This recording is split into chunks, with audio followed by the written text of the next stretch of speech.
Okay guys, I got a 2015 Town & Country here, Chrysler Town & Country 3.8 liter. We're going to be changing the lower control arm. If you need that part number, there you go, CK620171. So now, in order to pull this out, I've already started loosening up a couple things. One is the ball joint here. I'll show you on this one a little bit easier. That goes right up underneath here. I'll crawl under there and show you in just a second. That's going to be an 18 millimeter.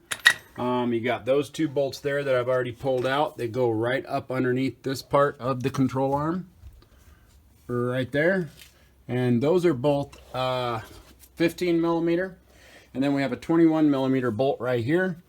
And a nut. That's this one. So this one here is the 21, 18, and those two 15s. So I got this pulled back. It's smacking the tranny here. I think I'll still be okay to be able to pull it out. We'll check it out in a second. Right now the pressure is still on there with the ball joint.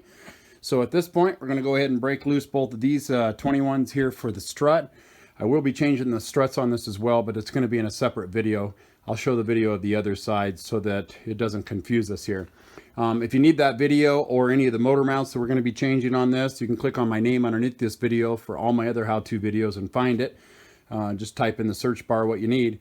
There's 200-300 videos there, and you'll find those for the motor mounts and struts, etc. So let's go ahead and buzz off these two right here. We'll push this strut back out of the way. This thing will drop down a little bit, and we'll beat on that control arm and get it pulled out of there.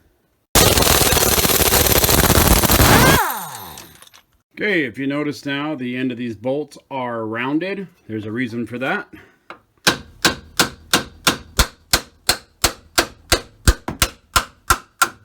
It's so that you don't mess up the threads when you have to tap on them a little bit.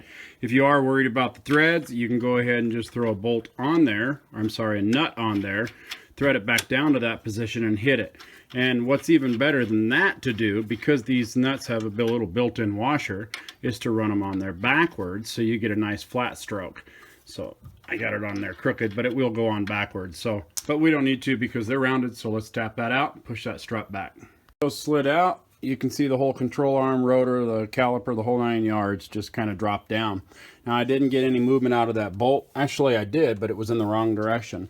So we're going to go ahead and put a small piece of steel, which we have right there on top of the jack, and let's bring this tranny up a little bit, see if we can clear that bolt. Pull it out. I just put a piece of steel across there because I like to put even pressure on that pan. Anytime I'm lifting on a tranny pan or an oil pan, you can use a 2x4, that works well too. So let's go ahead and get this bolt out of here then. Might have to thread it out as we pull.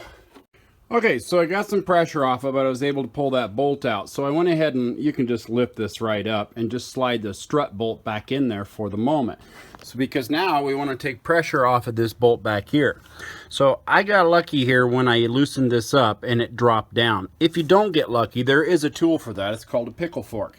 And you take the pickle fork and you just shove it right in between the ball joint, just like that, and you smack it about 4 or 5 times with a hammer.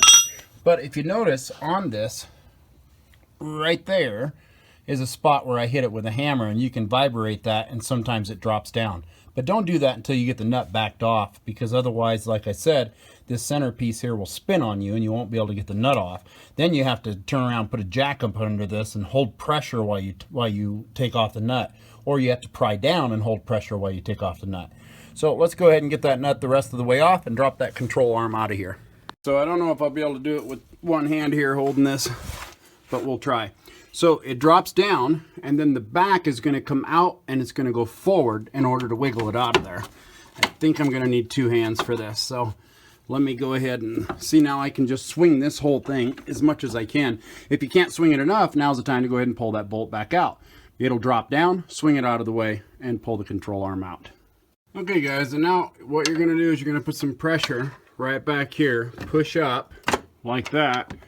With any tool will work really. I can use the breaker bar here too. Anything that'll get in there, and you're just going to shove backwards like that. Now if it doesn't come right out for you, move it up and down as you're prying backwards, but that one came out. Okay, and now we can just pry this side out, and this side we'll just stick a bar in here like this, and we'll pry it just like that. Looks like I'm going to need 2 hands. Okay, so I ended up having to pull the steering rod. I just couldn't get a hold of it good enough. And once this other piece dropped out, this side here, then I had to just wiggle and crank. It was like pulling a tooth out. It was pretty, it was a little bit rougher than I thought to try to get that out, but I just twisted and pushed, twisted and pulled, twisted and pulled, and you can even stick a screwdriver right in here and pry this down just a hair like that, and that helped as well. But in order to do that, I had to crack that nut loose right there. So she came out, so I'm going to put a little bit of oil on that one before I stick it in so it goes in a little bit easier. And then I'll just reassemble it backwards. We'll put that on, we'll stick this on, we'll slide our other bolt in there. We don't need to drop that down anymore. The control arm bushing will slide up, run a nut on it, and as you tighten it, it'll suck it up where it needs to go. Put our other bolt and nut in, drop our jack, put our tire back on. So I don't think you need to see the rest of the video. If you do, when I do the other side, I will do it, installing it rather than removing it. Click on my name under this video so that you can get to that. But other than that, just do the steps backwards. Make sure you don't turn this nut here if you do take loose the rack and pinion there, or the rack, I mean, on the outer tie rod. That way you don't have to do an alignment when you get done. Just put it back the way it was. So I hope this video helps you out. Please click like, please click subscribe, click on my name underneath this video for all my other how-to videos, and as always guys, enjoy.